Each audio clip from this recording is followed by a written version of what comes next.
La clase pasada nos quedamos justo viendo las vías de administración que teníamos. No, ya vimos lo que son las vías de administración enterales y las parenterales. Ahora vamos a hablar de otras dos o otros grandes grupos que también son muy importantes y que probablemente como médicos generales pues van a estar aplicando de manera pues muy muy frecuente. Entonces, la siguiente que vamos a ver es la vía pulmonar o también llamada inhalatoria. Entonces, como su nombre lo dice, pues va a estar basada en estos dos órganos que tenemos a nivel del tórax y que va a ser administrada principalmente a través ya sea de algunos sprays o aquí una maquinita, vamos a poner aquí que tiene un líquido de este lado, que va a ser un inhalador o pues algún sistema en el cual pues podamos meter justamente nuestro fármaco a través de este sistema respiratorio, se pulverice y que se pueda inhalar de manera correcta y que llegue a todos pues, nuestros pulmones. Entonces, este va a tener como ventajas, los ponemos en verde, que va a ser autolimitado. ¿A qué nos referimos con autolimitado? Déjame lo digo a tu compañera. Ah, autolimitado, que justamente pues el hecho de que solamente esté actuando como tal en los pulmones, pues nos va a permitir que no pase a otros órganos, ¿no? O de manera tan sencilla no se, pues no pase a circulación de manera importante y pues por ende no tengamos tantos efectos adversos, ¿vale? Entonces, aquí vamos a ponerle que tiene poquitos efectos adversos. Acuérdense que efectos adversos los vamos a abreviar como NA. EA, perdón. Uh, este, ¿Cómo lo borro? Que era del link. Y al solo estar, pues, teniendo contacto con esta superficie tan grande que es todo el epitelio respiratorio, pues va a tener una disponibilidad, pues, bastante alta.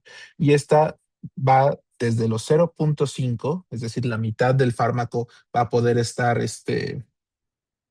actuando hasta el uno, ¿vale? Entonces va a depender mucho de, obviamente, pues el paciente, cuáles patologías tenga y también el propio medicamento, pero pues de manera general su biodisponibilidad es bastante buena, ya que es de manera directa, ¿no?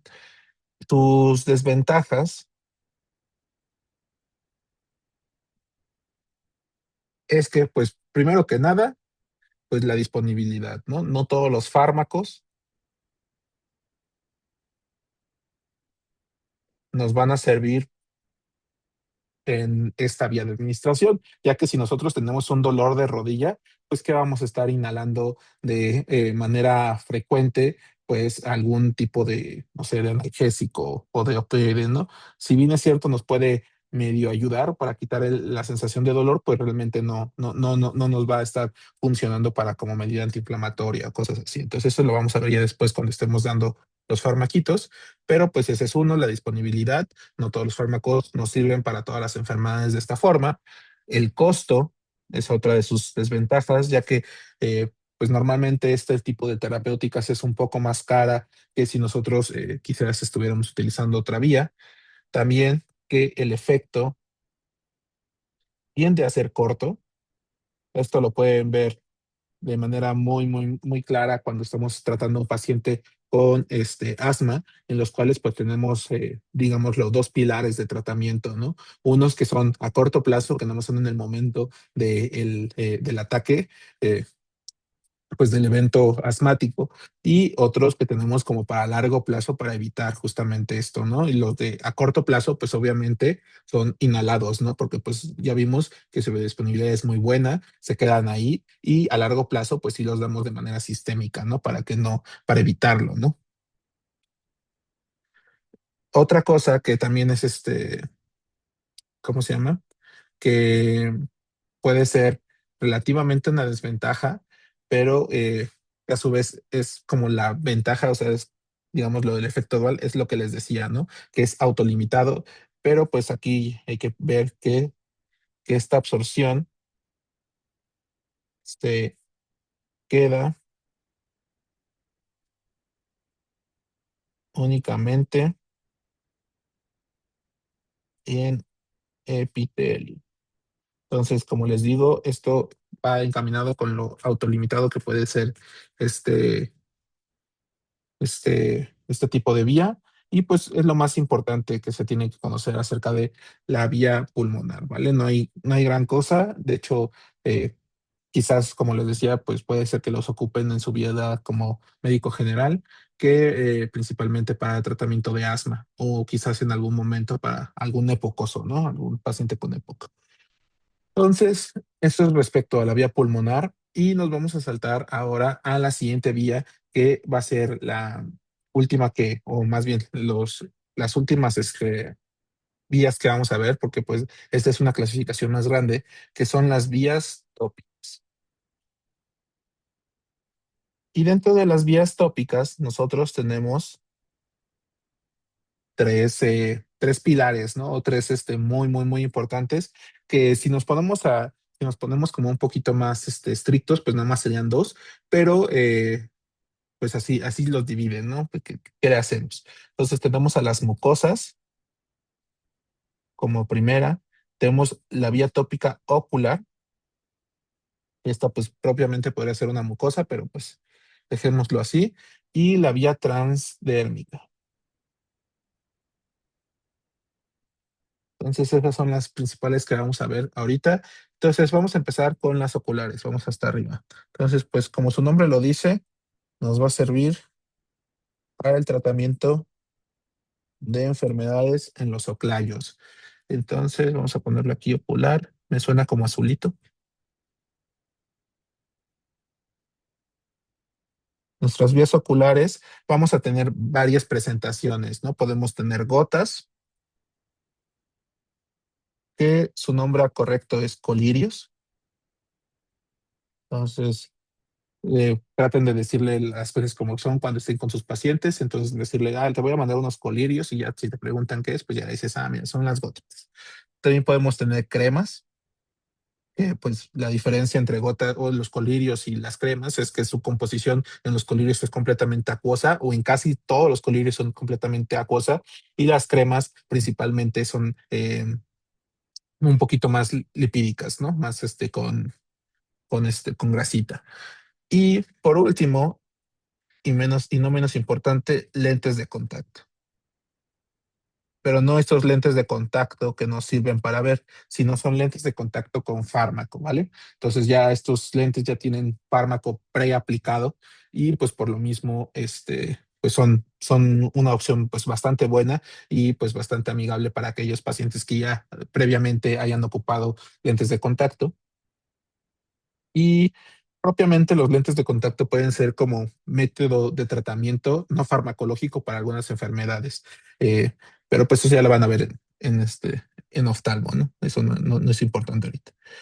Dentro de estos efectos que son, digámoslo, positivos para el medio ocular, es que van a tener un efecto, vamos a ponerlo acá como una flechita, van a tener efectos locales.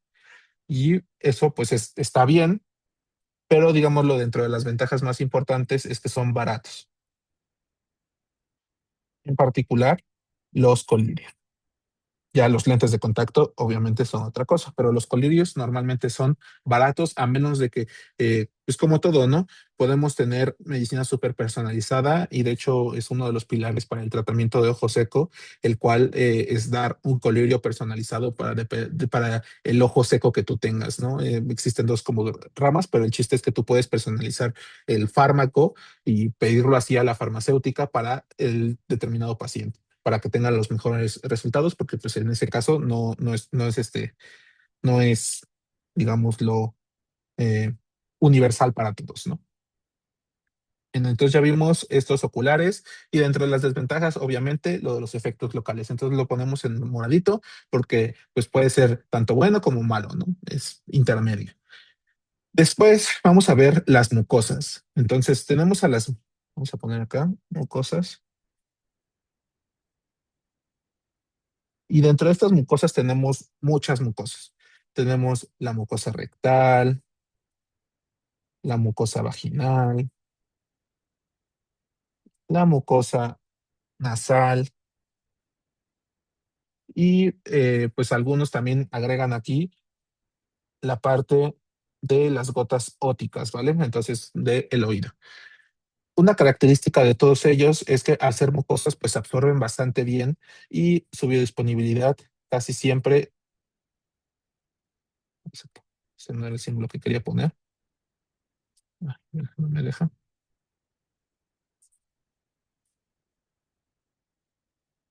Es aproximadamente de 0,5, ¿vale?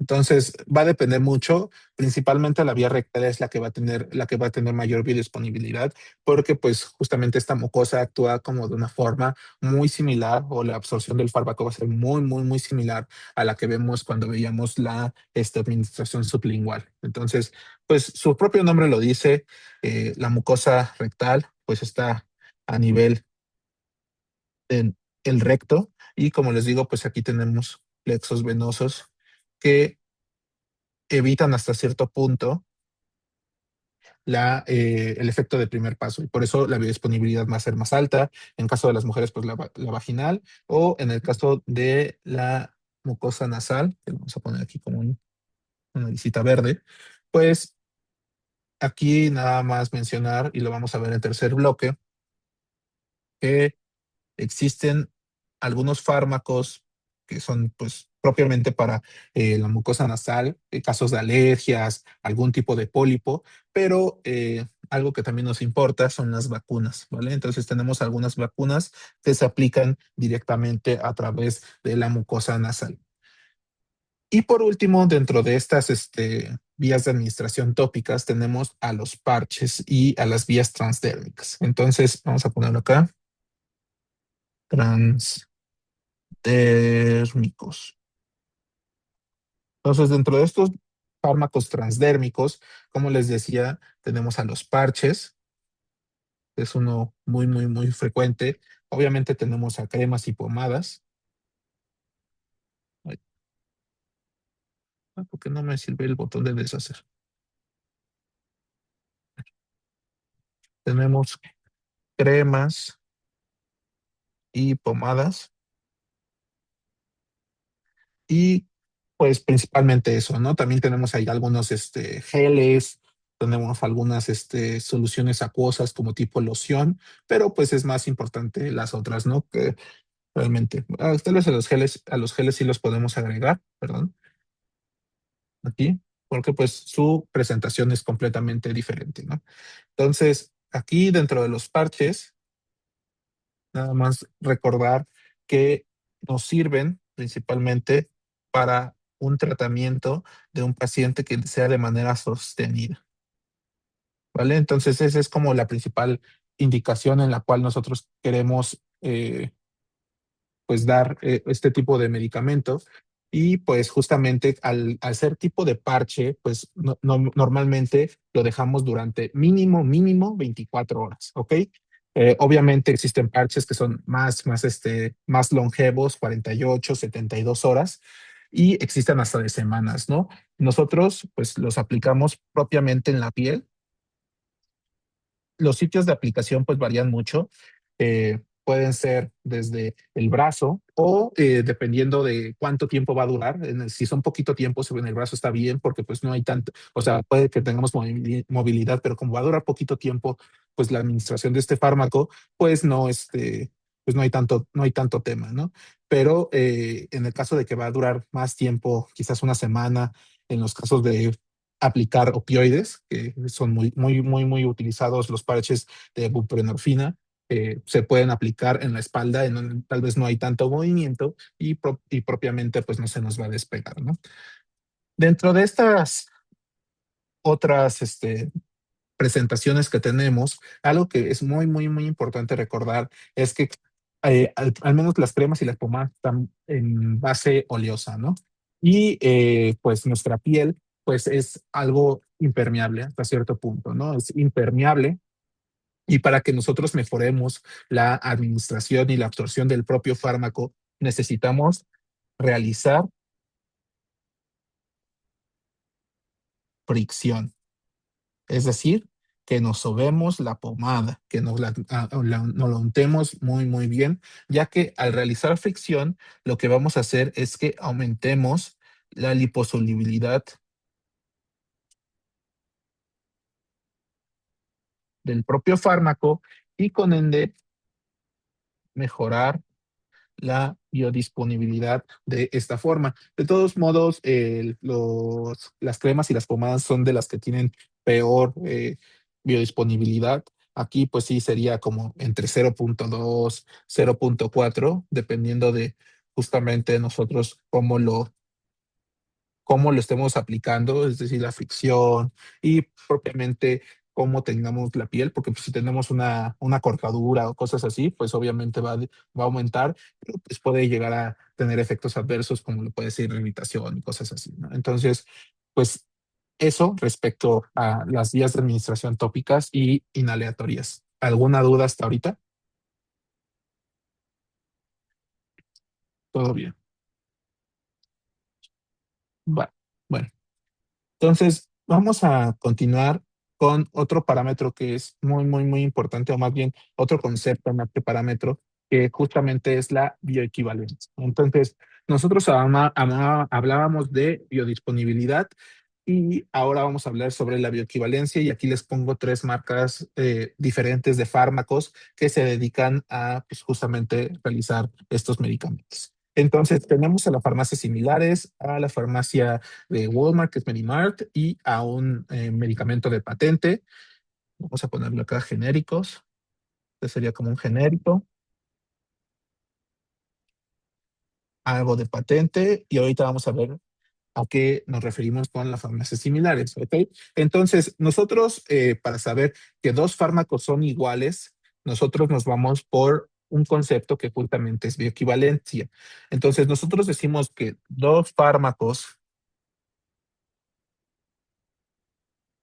son bioequivalentes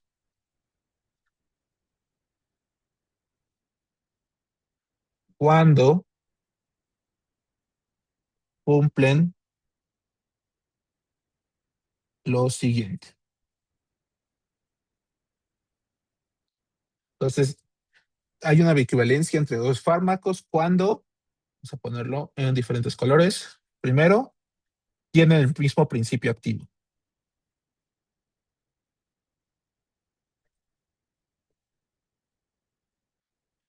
Principio activo igual, es decir, no podemos estar comparando paracetamol con ibuprofeno porque el principio activo son diferencias, ¿no? Son diferentes paracetamol e ibuprofeno.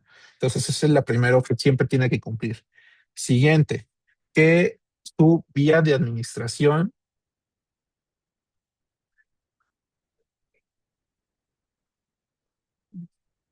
que no me sirve el punto de eso, mi instalación, nuevamente sea igual. Eso quiere decir, obviamente, que sea un fármaco quizás enteral, que sea de vía oral y que tengan que ser tableta, ¿no? Por ejemplo, tiene que cumplir esas tres. Entonces, todo eso, que sea su presentación igual, que sea, pues, justamente su vía de administración exactamente igual, ¿vale? Entonces, esa es otra de las condiciones para que sea bioequivalente. La siguiente que sea de la misma dosis. Nosotros no podemos estar comparando un fármaco que quizás tenga 500 miligramos de paracetamol y el otro 1000 miligramos de paracetamol. Pues no, obviamente no nos va a funcar, ¿no?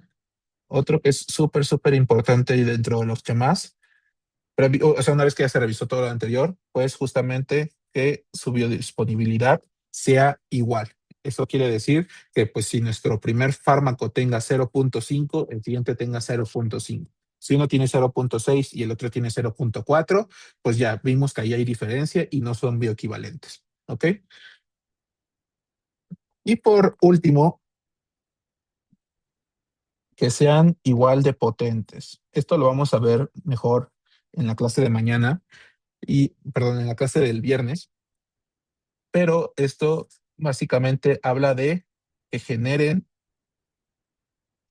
el mismo efecto, ¿vale? Entonces puede ser que los dos que estamos evaluando, pues sí, nosotros necesitamos una dosis de 500 para generar, no sé, que dos células del cuerpo funcionen chidos. Pero pues quizás para el otro necesitamos 600 miligramos para que esas dos mismas células funcionen. Entonces ahí la potencia pues no va a ser exactamente igual, ¿vale? Entonces eso lo vamos a hablar un poquito más para las siguientes clases, pero pues con que tengan ese concepto y más que nada los otros cuatro, más que perfecto para la parte de bioequivalencia. Entonces, ahora sí vamos a hablar sobre estas imágenes que les pongo. Entonces, cuando nosotros tenemos un medicamento de patente, básicamente lo que queremos decir es que estos sujetos que desarrollaron este fármaco tienen un papel de propiedad. Y esta propiedad va a ser una propiedad intelectual en la cual ellos fueron a registrar su medicamento, a decir, ah, mira, yo creé este fármaco y este solamente es mío, yo le puse esta marca y pues nadie más puede utilizar, digámoslo, este fármaco hasta que yo quiera, ¿no? Entonces, esa es la patente de un fármaco y nosotros, pues podemos utilizar esta como patente, depende del país, pero aproximadamente son 10 años hasta 30 años de hecho creo que son hasta 100 años en algunos otros países. Este, el uso de una patente, aquí en México son 10 añitos, en los cuales nosotros si llegáramos a descubrir un fármaco y lo patentamos, tenemos 10 añitos para sacarle todo el fruto antes de que alguien nos pueda llegar a decir, ah, mira, yo saqué el mismo fármaco, pero ahora con otro nombre. Entonces, esa es la patente y vamos a poner que esta patente de Tylenol tiene una biodisponibilidad igual a 0.5, que es la que habíamos visto con el paracetamol. ¿Ok? Entonces ya vimos eso, ¿no? Y después llegan los medicamentos que son de genéricos. Esto básicamente es un fármaco bioequivalente. Entonces, básicamente es un fármaco que ya se sometió a todas estas pruebas que ya habíamos visto, y lo desarrolla otro laboratorio. En este caso, en el ejemplo que les doy, el laboratorio de Medimar de Walmart, ¿no? Entonces, podemos saber bien, bien claro que este fármaco va a tener nuevamente una biodisponibilidad de 0.5. Ok, entonces estos dos fármacos ya vimos que aquí desde aquí lo podemos estar viendo, ¿no? Si nosotros quisiéramos como estarlo comprobando. Su biodisponibilidad es 0.5, sí, ok. Su vía de administración es igual, ya vimos que es vía oral y están ocupando tabletas los dos, ok. Su dosis es igual, también. Su principio activo es igual, sí, también, ok. Entonces es de paracetamol. Ok, entonces aquí podemos decir propiamente que estos fármacos son bioequivalentes. Entonces, ¿qué pasaría si nosotros, no les estoy diciendo que todas las farmacias similares vendan medicamentos de este tipo que vamos a hablar, que se llaman medicamentos similares?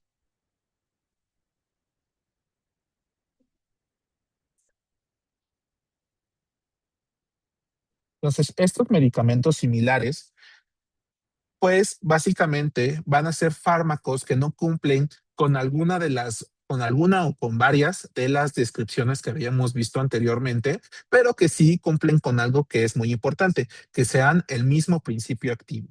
Entonces, podemos decir que quizás este medicamento similar que nosotros estamos viendo es paracetamol,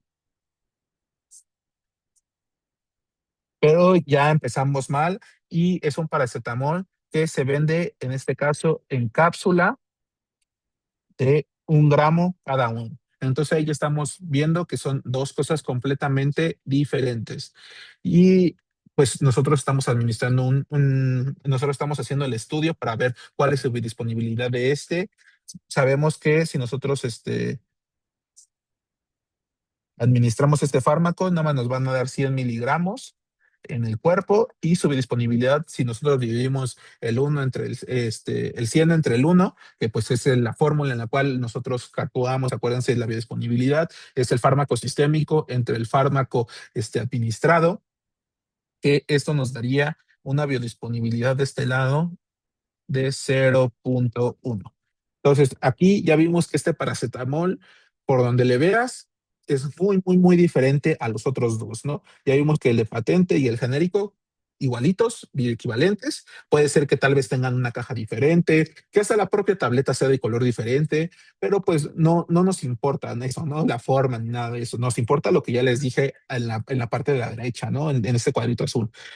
Pero aquí ya estamos haciendo esta comparación y vamos a verlo contra el genérico, pues no son iguales. Contra el de patente, igual, tampoco no son iguales. Entonces, por eso mismo nosotros clasificamos a estos fármacos como medicamentos no bioequivalentes o similares, ¿vale? Así se les conoce. Entonces, nada más les puse el ejemplo de farmacias similares porque al principio pues sí vendían medicamentos similares, pero pues ahora ya son en la mayoría de los casos, hasta donde yo tengo conocimiento, pues medicamentos de marca genérica, ¿no? Entonces, eso sería todo, eso sería, eh, eh, eh, eso sería todo respecto a la parte de bioequivalencia. Ahora vamos a pasar a la última parte de la clase, que va a ser justamente el proceso de distribución y pues todo lo que tengamos que hablar sobre él, ¿vale? Entonces, primero que nada hay que definir justamente qué es la distribución de fármacos. Este va a ser el paso del fármaco a través del compartimento central. Vamos a ver, porque el otro día creo que se habían confundido con este término de compartimento central y pues la neta no le veo el caso de seguirlo repitiendo. Circulación sanguínea hasta tu tejido diana, ¿vale? Entonces esa es la definición de la distribución de los fármacos y no todos los fármacos se van a distribuir de la misma manera.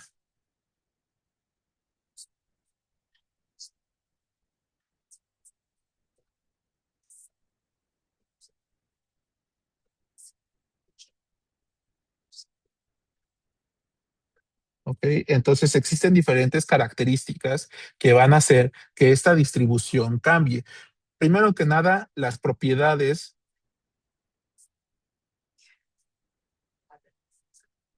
físico-químicas del fármaco. Entonces aquí podemos estar hablando desde el simple hecho de que si es un fármaco ácido, si es un fármaco básico, si el fármaco es muy grande, su molécula es muy grande o son muy pequeñas. Entonces todas esas cosas pueden estar alterando cómo se distribuye el fármaco, ¿vale? Esa es una. La siguiente es el flujo sanguíneo del organismo, ¿vale? Entonces puede ser que obviamente en, vamos a ponerlo aquí entre paréntesis, tejidos con mayor flujo van a tener mayor distribución. Al ratito les voy a mandar la tabla justamente que viene en el Goodman, en el cual nos enseña cuáles son los órganos más perfundidos, pero pues como spoiler, principalmente hígado, riñón, cerebro, pues son los que van a estar mayormente pues perfundidos, es decir, que tienen mayor flujo sanguíneo y por ende la distribución del fármaco en estos sitios pues va a ser muchísimo mayor y es algo que mencionábamos justamente cuando veíamos el efecto de primer paso en el cual al ser el hígado uno de los órganos con mayor flujo sanguíneo, pues por eso mismo el primer paso pues va a ser muy extenso en todos los fármacos que necesiten sí o sí pues tener, o sea, de manera enteral, ¿no? Entonces, esa es la segunda característica que puede estar modificando la distribución del propio fármaco. El siguiente, ay, ya puse verde, a que chivos. Vamos a ponerle en color naranja. Va a ser el volumen aparente de distribución. ¿Vale? Entonces aquí básicamente englobamos varias cosas y ahorita vamos a ver un poquito mejor a qué nos referimos con este término, pero pues, adelantando, este volumen aparente de distribución nos habla en qué compartimento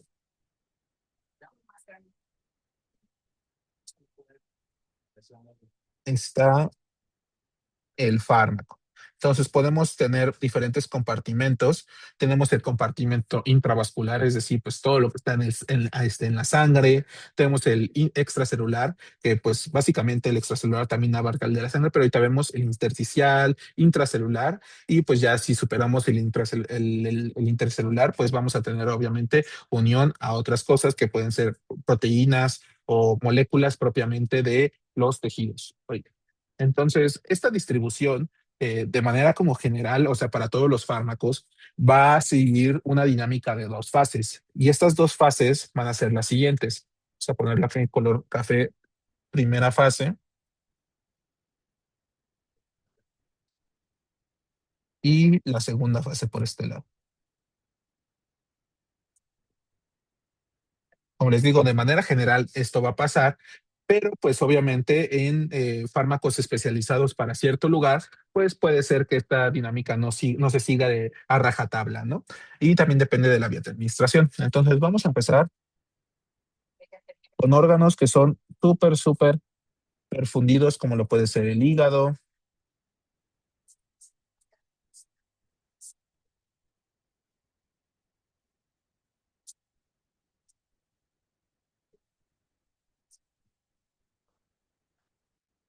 nuestro riñón o obviamente,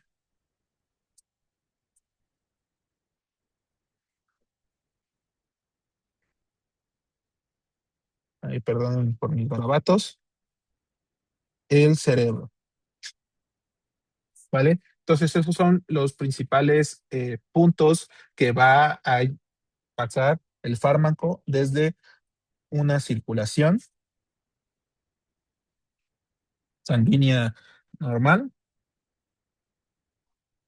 va a llegar a estos tres órganos de manera inicial, ¿no? Entonces esa sería la primera fase y lo podemos anotar aquí. Son órganos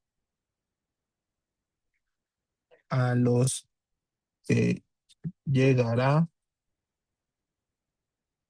primero el fármaco, ¿vale? Entonces, esa es la primera fase y la segunda fase, pues nuevamente, pues va a ser a dónde lleguen el fármaco, a qué órganos, y estos va a ser, vamos a ponerlo acá en color naranjita,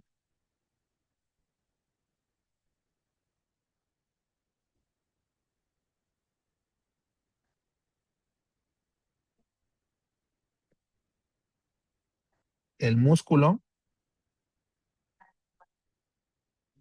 ay,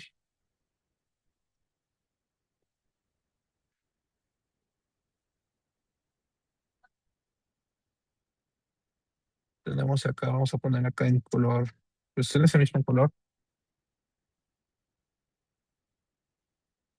como que nada más se ve así como naranja, esto va a ser el tejido adiposo. Y uno que no habíamos visto hasta ahorita, pero que también es muy importante para esta parte, digámoslo, que va a ser el páncreas, ¿vale? Entonces, esos son los principales. Y dentro de este páncreas, podemos decir que en general todas las vísceras, ¿no? Un ejemplo sería el páncreas, pero pues todas las vísceras en general, pues podría llegar a ser pues muy importante para la segunda fase. Entonces, todos estos van a llegar de manera secundaria. Y ahorita vamos a ver, pues, de mejor manera, ahora sí, de qué forma los fármacos viajan a través de este torrente sanguíneo. Entonces, hasta aquí, ¿alguna duda? Ay, déjame meter a tu compañero. ¿Cómo? Perdón. Ah, no, que ninguna Ah, duda. ¿no? No hay dudas. Va, perfecto. Ok, entonces ahora vamos a continuar justamente de cómo van a estar viajando estos fármacos. Y lo primero que tenemos que hablar y que es muy importante para la distribución de fármacos es la unión del propio fármaco a proteínas que nosotros tenemos en la sangre, ¿no? Entonces, estas proteínas que son súper importantes para en general todos los fármacos, porque existen ya algunas proteínas que son más específicas, pero las que son súper generales y sí o sí las tienen que conocer son la albúmina y la glucoproteína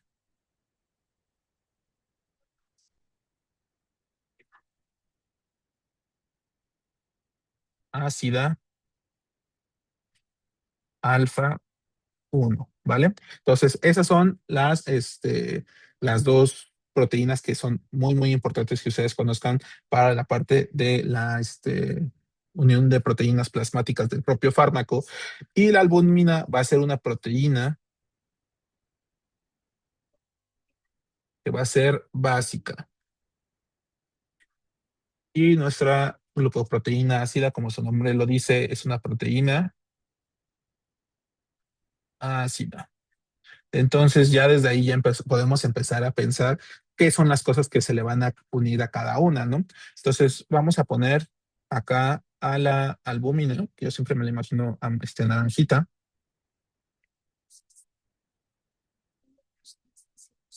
Entonces aquí la albúmina.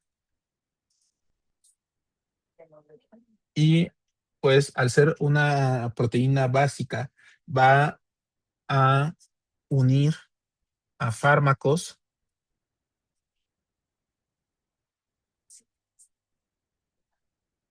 ácidos, es decir, opuestos a ella, ¿no? Entonces esta se une a esta proteína. Y por otro lado, a nuestra glucoproteína ácida alfa uno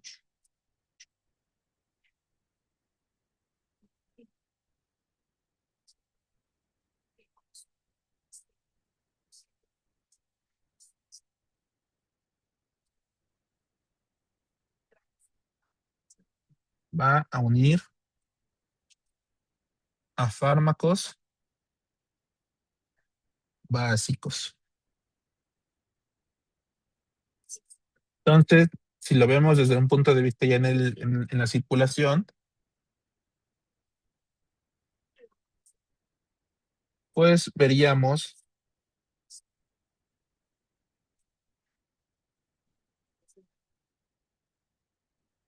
a estas proteínas de esta forma, ¿no? Para la albúmina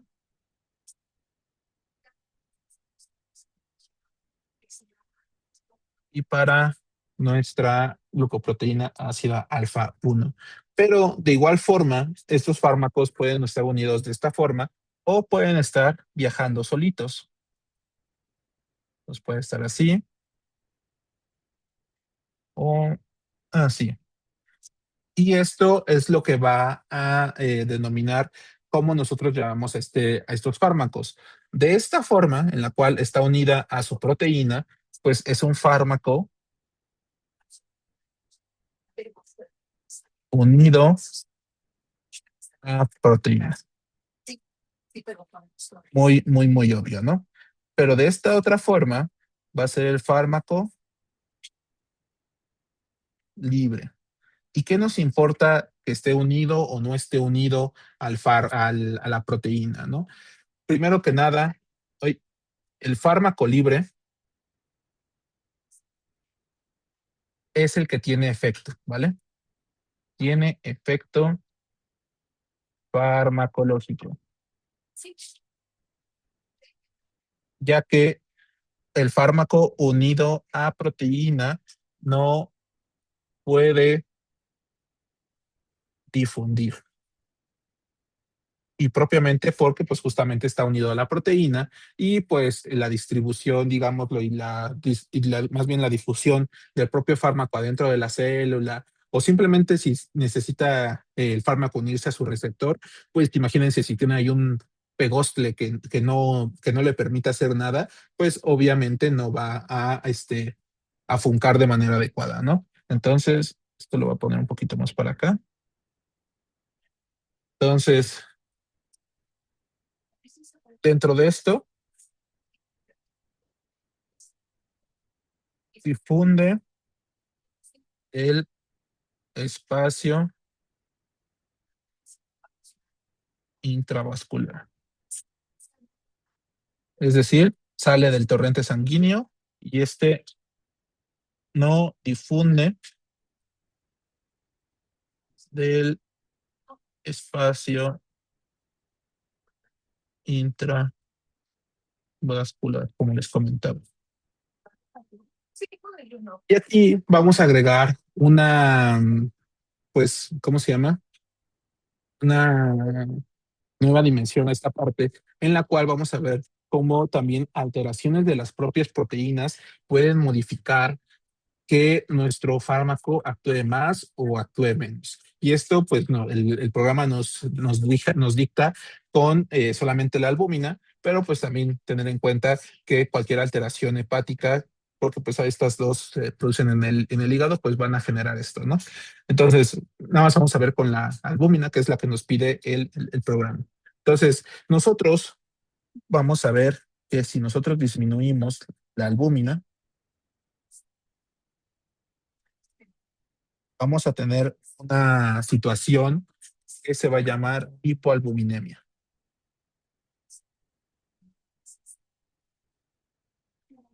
La hipoalbuminemia puede ser ocasionada por tres principales factores. Entonces, ¿cuáles son esos tres principales factores? Por una disminución en la producción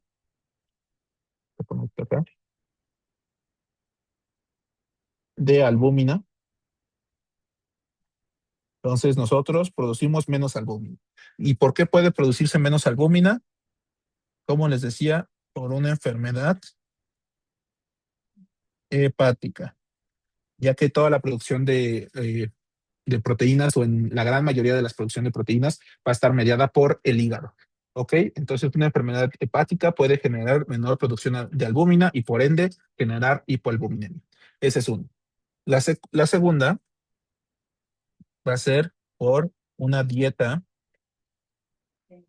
deficiente.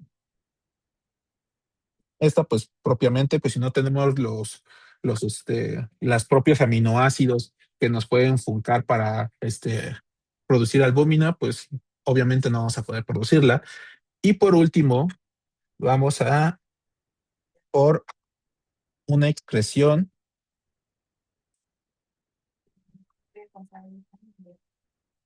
aumentada, que esto tiene su nombre. Nosotros vamos a excretar la albúmina en ciertas condiciones y se le va a llamar hiperalbuminuria, ¿vale?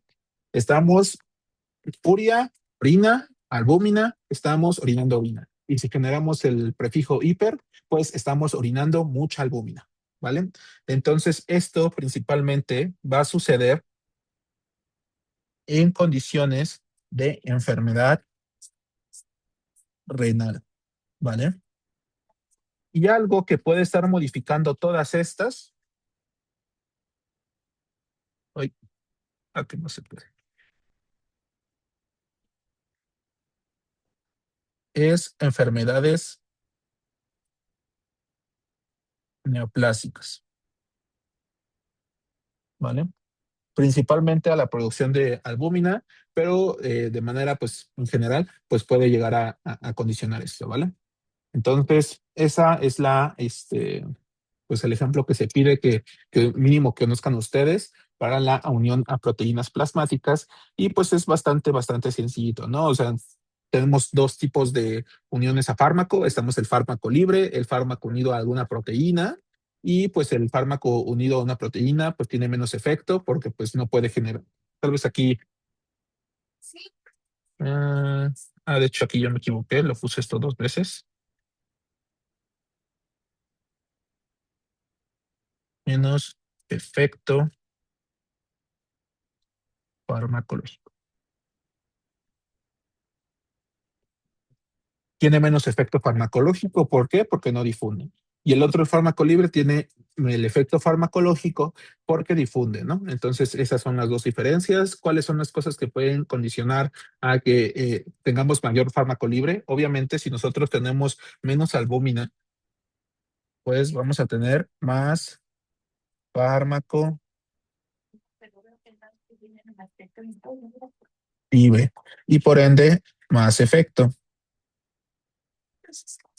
Y esto puede ser tanto un efecto terapéutico como un efecto adverso, ¿no? Entonces, cualquiera de esas dos, pues puede ser o bueno o malo, ¿no? Tampoco no es como que, porque dirían, pues si tiene más efecto, ¿por qué a lo mejor les quitamos la albúmina a los pacientes, ¿no?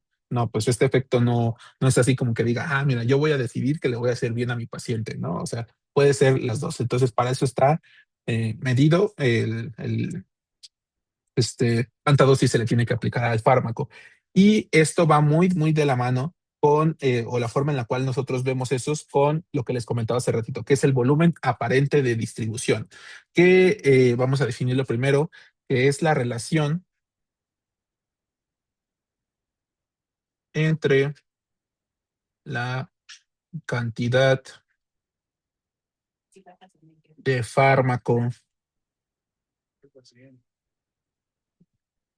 y el volumen en el que se encuentra. Y para esto tenemos diferentes fórmulas que nos pueden llegar a funcionar para calcular este volumen aparente de distribución. Este se abrevia o van a verlo mucho en sus libros, nada más como una B y una D minúscula o una B y una D mayúscula, dependiendo si ocupan Katsum o ocupan Goodman, ¿vale? Cualquiera de los dos es equivalente y como les digo, existen dos fórmulas que son muy utilizadas. Hay una que es un poquito más sencilla que la otra en la cual el volumen aparente del fármaco, y ya no lo tiene que dar el mismo problema, por el peso del paciente, esto en kilogramos, y esto nos va a dar el volumen real de distribución. Ese es uno. Y el otro, que pues es el que les pongo abajo, el que les pongo ahorita es el que normalmente sus profesores les llegan a hacer ejercicios, aunque pues no lo van a hacer tantos ejercicios como con la parte de la ecuación de Henderson-Hasselbalch para calcular si el fármaco está ionizado o no ionizado. Pero la otra forma es que el volumen aparente de distribución es igual a la cantidad de fármaco, el fármaco sistémico entre la cantidad de fármaco en circulación, ¿vale? Es decir, en plasma. Vamos a ponerlo aquí en plasma. Ok, entonces, esas son las dos fórmulas que se ocupan para esto y nosotros hay que entenderlo de la siguiente manera. Vamos a hacer, a mí me gusta entenderlo como si fuera una casita. De hecho, vamos a poner, aquí no se puede. Espérenme, déjenme, hago un rectángulo, un cuadrado, perdón. Y tenemos un rectángulo que nos va a estar representando nuestro cuerpo. No lo puedo poner un poquito menos, más opaco. Ahí está. Entonces, tenemos este rectángulo y este rectángulo, este cuadrado, perdón, va a estar siendo dividido en habitaciones más chiquitas, ¿vale? Entonces, más o menos así. Y ya vamos a volverlo a dividir. Y por último,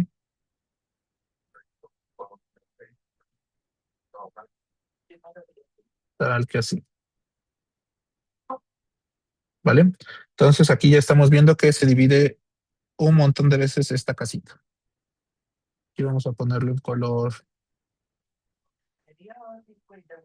quizás azul.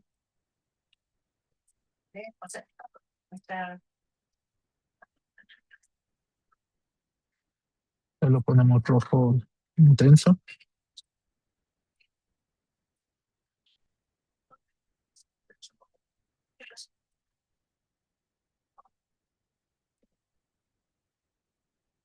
Ah, y ahora sí, ¿no? Perdónenme. Ah, si no, ya los dejamos en negro y pues ya no les voy poniendo en color diferente las estas. Entonces, podemos ver esta casita, como les digo, en diferentes segmentos, ¿no? Entonces, el segmento principal y que ocupa mayor importancia, y bueno, más que importancia, mayor cantidad, es el que corresponde al compartimento del líquido intracelular. Es decir, adentro de la célula, ya lo habíamos visto el otro día, y este se abrevia como LIC. Esto ocupa hasta un 2/3 partes de todo nuestro líquido del cuerpo. Y para calcular el líquido del cuerpo, primero que no se los comenté, necesitamos primero saber cuál es el agua corporal total. Y esta agua corporal total va a depender mucho de la edad, ¿no? Entonces, aproximadamente, si ustedes sacan un 60% del peso del paciente, edades regulares entre, eh, ponle tú 20 hasta, de hecho, hasta 18, desde 18 hasta 65, 60% es un término bastante bien, porque obviamente los bebés van a tener más agua y los ancianos van a tener menos agua. Entonces, por eso les digo, un promedio, un 60%. Y supongamos que nosotros queremos hacerlo en este ejemplo para un paciente de 70 kilogramos, van a ver que siempre es el que siempre se ocupa. Este agua corporal total va a ser de 42 kilogramos. Entonces, si lo sacábamos el 2/3 justamente de estos 42 kilogramos, o más bien aquí ya serían 42 litros, pues el líquido intracelular correspondería a 28 litros, ¿vale? Entonces, 28 litros son los que tenemos adentro de nuestras células, de todas las células de nuestro cuerpo. Pero nosotros tenemos otro compartimento que puede ser englobado de este lado. Todos estos cuadritos representan a nuestro líquido extracelular. Y este líquido extracelular, pues obviamente es el otro tercio de nuestro líquido, ¿vale? Entonces, esto, con nuestro ejemplo de 42 kilogramos, o de 42 litros más bien, nos daría un total de 14 litros, ¿vale? Entonces, 14 litros están afuera de nuestra célula en diferentes partes. Entonces, vamos a ver en qué partes pueden estar. El primero, y que es el que tiene mayor cantidad, es este cuadrito o este rectángulo de la izquierda, el cual es el líquido. Vamos a ponerlo acá de color verde.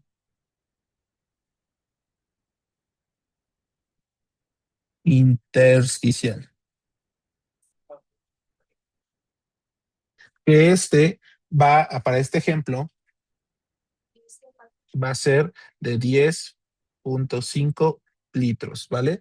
Este corresponde aproximadamente, este se abrevia como lit, y aproximadamente depende mucho del sujeto, pero es aproximadamente el 20%, ¿vale? De líquido total, ¿no? Aprox, un 20%. Después tenemos, si lo sacamos en porcentajes, este sería como el 66%. Todo esto es del 33%. Y de ese 33%, el 20%, pues es el líquido intersticial, ¿vale? Después tenemos de este lado otro que es el, no se ve casi, vamos a ponerlo acá en azul, líquido intravascular,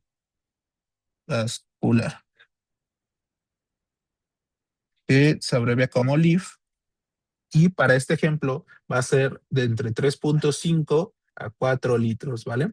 Entonces, esto va a corresponder al 12% de nuestro líquido completo, ¿no? Y por último, el color lo pondremos para que se vea. Tenemos al líquido transalular, que pues este nos está hablando del líquido de pleura, de cerosas, líquido cefalorraquídeo y todos esos líquidos que no pertenecen propiamente a cualquiera de los otros. Ese es el líquido transcelular, que es muy, muy poquita cantidad. Entonces, aquí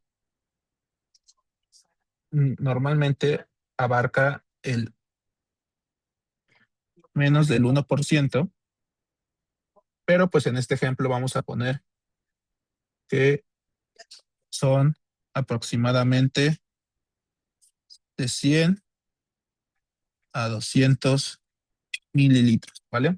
Entonces, para que vean exactamente las cuentas, podemos ver que ya son casi, casi los 42 litros, ¿no? Tenemos 28 más 14, pues ahí ya nos daría 42, pero si sacamos la cuenta de todos los líquidos que pertenecen al espacio extracelular, pues sí nos daría los 14 litros, ¿no?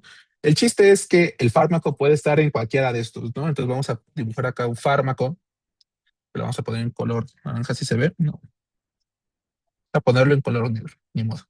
Entonces tenemos acá un fármaco que puede estar aquí, puede estar acá, puede estar acá, o puede estar acá, ¿no? Entonces, ¿de qué va a depender que el fármaco esté en cuál o cuál compartimento? Pues justamente de nuestro volumen aparente de distribución. Entonces, vamos a poner un ejemplo súper, súper básico en el cual digamos que ya sabemos que un fármaco X que tiene un volumen aparente de distribución de 0.2, queremos saber en qué compartimento está o realmente cómo se está distribuyendo, ¿no? Entonces, ocupamos esta fórmula para multiplicar 0.2 por el peso, hay que ponerlo un peso de 70 kilogramos, y esto nos daría 14 litros, ¿no? Entonces, 14 litros, vemos con nuestro esquema en dónde estaría, entonces vamos pasito a pasito. Aquí son de 100 a 200 mililitros, nos cabe el fármaco como tal, o sea, nosotros si tenemos aquí 14 litros para que este fármaco, tal vez eso no se lo expliqué también, pero el valor que nos dé de este volumen aparente de distribución va a ser cuánta cantidad de litros de agua o de sustancia, de líquido en general, se necesita para contener todo el fármaco de manera completa, no toda su concentración. Entonces necesitaríamos 14 litros en nuestro cuerpo para contenerlo. Entonces, ¿el propio líquido transcelular lo podría hacer? Pues no, ya nos estamos pasando casi por 13.8 litros, ¿no? Entonces ya vimos que el líquido transcelular, nil. Luego, líquido intravascular de 3.5 a 4, nuevamente nos faltan todavía 10 litros. Líquido intersticial nos queda 10.5, tampoco. Entonces, si juntamos todos estos líquidos que no están adentro de la célula y les llamamos líquido extracelular, 14 litros, pues sí, ok, entonces tal vez nuestro fármaco se va a distribuir en todos estos líquidos, no se va a quedar en uno solo. Entonces puede estar afuera de la célula, se queda fuera de la célula, pero pues necesita utilizar todos estos líquidos para poder lograrlo, ¿vale? Entonces 14 litros, digámoslo, estas cajitas que contienen al fármaco, pues se tienen que quedar ahí, ¿no? Entonces se queda en el LEC, pero sin atravesar a nuestro líquido intracelular. Ahora vamos a poner otro ejemplo. Entonces, supongamos, ocupando la otra fórmula,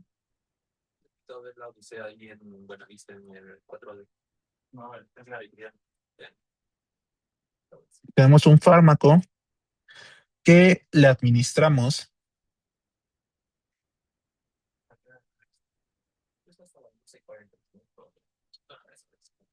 1 gramo, que 1 gramo son 1000 miligramos de el propio fármaco, ¿no?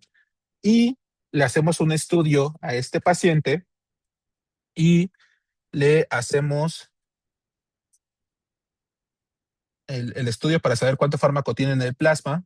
Y en el plasma tenemos que solamente se quedó con 10 miligramos. Entonces, 10 miligramos es lo único que se quedó en el plasma. Nuevamente hacemos la fórmula como lo tenemos ahí, que sería 1000 miligramos entre 10. Nuestro volumen aparente de distribución nos quedaría de 100, ¿no? Entonces, estos 100, y aquí ya serían litros, esta de acá se pone en litros siempre cuántos miligramos de fármaco tenemos en el plasma por litros, nos daría 100. Nuevamente hacemos el ejercicio de las cajitas. ¿100 litros caben en este punto? No. ¿100 litros caben en el intravascular? Tampoco. ¿100 litros caben en el líquido intersticial? Tampoco. ¿100 litros quedan en el líquido extracelular? Tampoco. ¿100 litros caben en el líquido intracelular? Tampoco. ¿10 litros caben en nuestro agua corporal total? Tampoco. Entonces, ¿qué pasó aquí, no? O sea, ¿yo me estoy equivocando con los números como el otro día? ¿O qué onda, no? Pero esto es algo que pasa normalmente cuando nosotros aplicamos estas fórmulas. Estos son volúmenes teóricos, no son volúmenes reales, o sea, no son volúmenes anatómicos, son volúmenes que se necesitarían, digámoslo, de manera supuesta para que realmente lo contengamos, pero no pasa de esta forma, porque una vez que sobrepasamos el líquido intracelular y obviamente sobrepasamos el agua corporal total, estos fármacos se van a estar uniendo a proteínas, a fosfolípidos, a sus propios blancos farmacológicos. Y con eso, pues obviamente reducimos. Entonces, aquí podríamos tener dos conclusiones con estos ejemplos. Aquí se queda en el LEC, ¿no? Y acá sobrepasa el agua corporal total, que se abrevia como ACT, y por ende sabemos que se une a tejidos de manera muy, muy, muy, muy importante, ¿vale? Si nosotros sobrepasamos a nuestro líquido intracelular, vamos a decir que su unión a tejidos es muy, muy, muy, muy grande, ¿no? Y pues existen pues otros ejemplos en los cuales pues tendría que quedarse exactamente en nuestro líquido intracelular o que se quede solamente en nuestro líquido transcelular o en nuestro líquido intravascular, ¿no? Entonces, si nosotros tuviéramos un volumen aparente de 2, no, dejémoslo sí, de 2,8 litros, aquí sabríamos que se queda en el LIF, en nuestro líquido intravascular. Es decir, se queda en el plasma. Y si se queda en el plasma, pues va a tener su efecto ahí. Entonces, ¿cuáles ejemplos podrían ser en estos? Obviamente, fármacos antineoplásticos contra la leucemia. Tenemos fármacos anticoagulantes, como lo puede ser la heparina, la warfarina. Estos, cuando ustedes chequen su libro y vean pues justamente su volumen aparente de distribución de estos fármacos, van a ver que es muy similar a esto, ¿no? O sea, muy similares a los que tenemos en el líquido intravascular. Y por otro lado, tenemos a los que se quedan en el líquido intracelular, que tendrían que sobrepasar a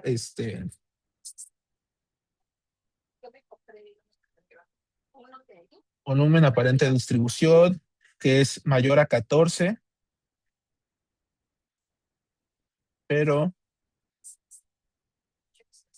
menor a 28 litros, esto se va a quedar en el LEC, perdón. Ahí funciona esta cosa. En el LIC. Es decir, en la célula, pero sin tener tanta unión a proteínas, ¿no? Se va a quedar como tal en el citoplasma. Y nuevamente, si nosotros tenemos fármacos como este o en algunos casos como estos, en los cuales pues sobrepasamos a estos, vamos a tener en todos los casos algo que se llama nuevamente atrapamiento, que es lo que ya veíamos con el pH, que es otro tipo de atrapamiento. Este es un atrapamiento iónico, este es un atrapamiento por difusión, ¿vale? En el cual pues obviamente el propio fármaco por todas las condiciones pues pueden estar modificando que el fármaco no pase a otro lado, ¿no? Y no se salga. Entonces, hasta aquí, ¿alguna duda? No, doctor. Va, perfecto, súper, gracias. Entonces, vamos a hablar justamente con un ejemplo práctico en una gráfica de cómo cómo esta distribución está ocurriendo, ¿no? Entonces, este es un ejemplo de un fármaco que se llama tiopental, que estamos viendo de este lado, ¿no? Tiopental es un anestésico. Entonces, podemos ver cómo se administra. Aquí vemos cómo se administra con el cuadrito verde, una dosis intravenosa única, solamente una vez, este fármaco. Entonces, nuestra concentración en sangre primero, cuando se administró, como al momento de ser una vía enteral, pues llega directo. Entonces, la concentración en sangre es muy elevada, como la podemos ver en este punto. No puedo hacerlo un poquito más, creo que no. Es muy elevada en este punto, ¿no? Y poco a poco va a ir disminuyendo, pero esta disminución va a estar precedida o va a estar ocasionada por el propio distribución del fármaco que va a llegar a los diferentes tejidos. En este ejemplo, vamos a ver cómo el hígado o el propio músculo son los que tienen la primera, digámoslo, punto de partida en el cual el fármaco se va a llegar ahí. De hecho, si se dan cuenta, esta línea naranjita está representando al hígado y es la primera que sube, ¿no? O sea, tal vez no se vea mucha la diferencia, pero pues sí, pues todo esto, pues sí, está hablando de lo de la primera fase y la segunda fase que veíamos anteriormente. Entonces, en el hígado, pues poquito a poquito va a ir disminuyendo, pero pues de manera no total, ¿no? Y en el músculo, pues al ser un anestésico, pues va a estar aumentado. Aquí me hubiera gustado poner una tercera, una tercera línea que fuera la del cerebro, pero pues por las condiciones del propio fármaco, pues con el músculo estriado está más que perfecto, ¿no?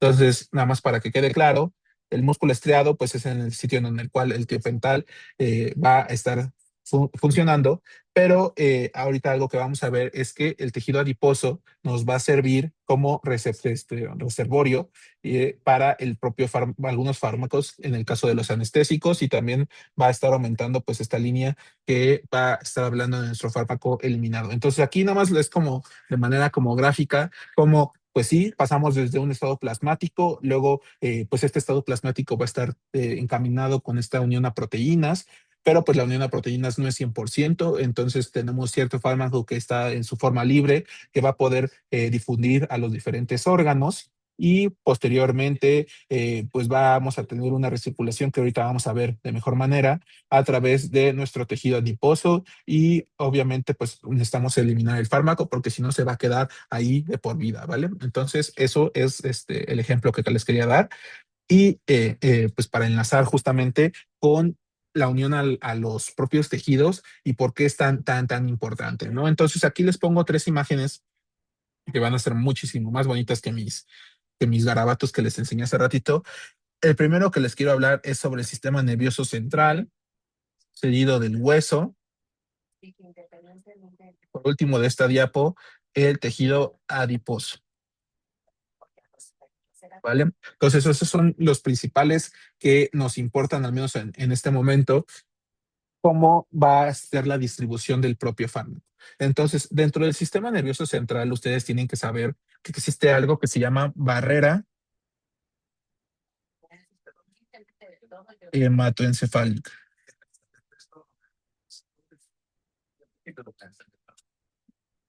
Que esta barrera hematoencefálica, pues justamente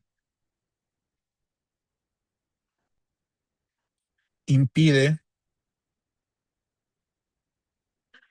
el paso de sustancias y organismos indeseados.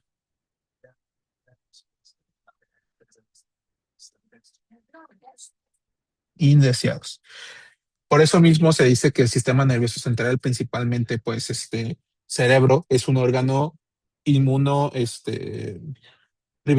privilegiadamente inmunológicamente privilegiado. Ese es el nombre correcto. Porque, pues, justamente no permite que cualquier cosilla, pues, pase de esa forma, ¿no? Cuando nosotros hablamos de estas sustancias, pues, obviamente, estamos hablando que no todos los fármacos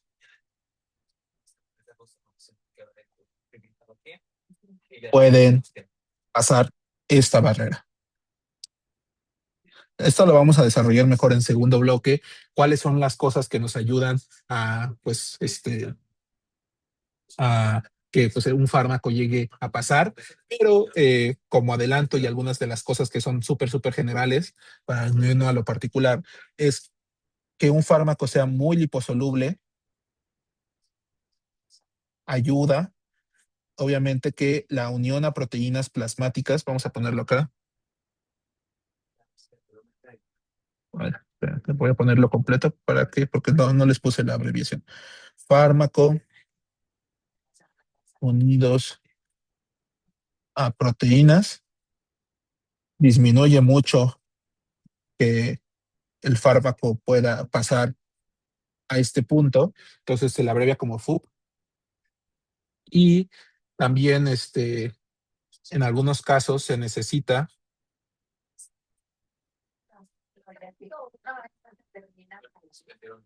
transportadores.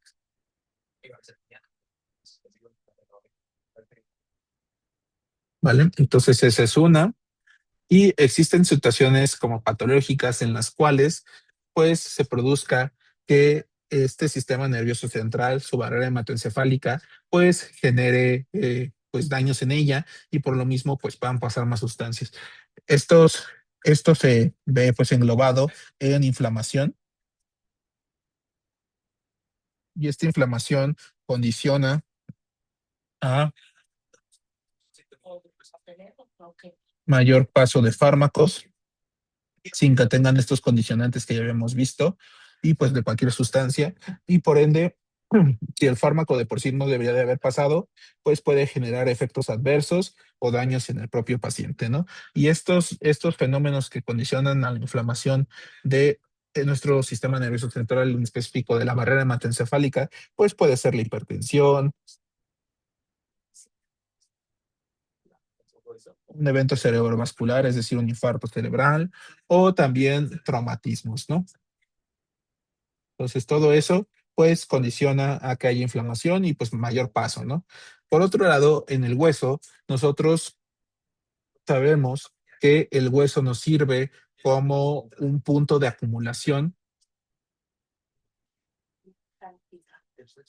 de fármacos, ¿vale? Entonces, de estos sitios de acumulación, pues van a ser contados los fármacos, pero los que más nos van a importar para su formación ahorita van a ser las tetraciclinas y algunos metales pesados, entre muchos otros, ¿no? Pero pues estos son los principales que ustedes tienen que conocer, principalmente el plomo. Entonces, esto como su nombre lo dice, de acumulación, pues va a servir como un reservorio, ¿no? Y este reservorio, pues va a estar perpetuado por algo que se llama recirculación.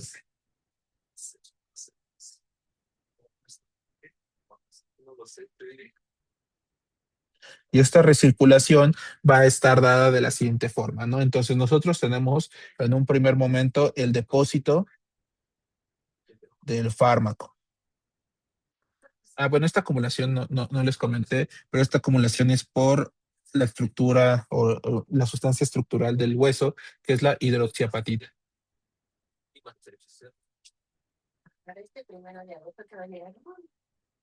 Entonces, esta hidroxiapatita, pues ahí se va a acumular el propio fármaco porque es muy rica en calcio. Entonces, se llega, se deposita el fármaco, después este fármaco llega nuevamente a la sangre y después en la sangre pues se va a distribuir y va a llegar a otros órganos. Entonces, aquí hay de dos, que este propio fármaco pues llegue nuevamente a la sangre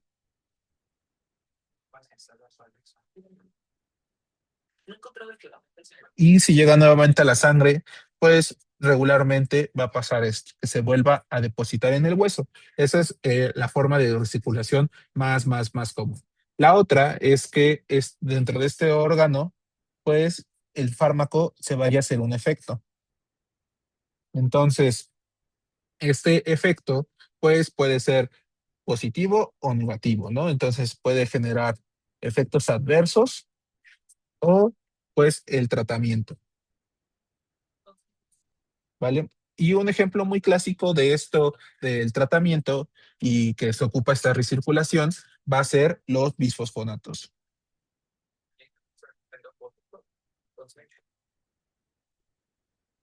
que son unos fármacos que se acumulan en este punto y ocupan esta recirculación para el tratamiento de una enfermedad que se llama osteoporosis,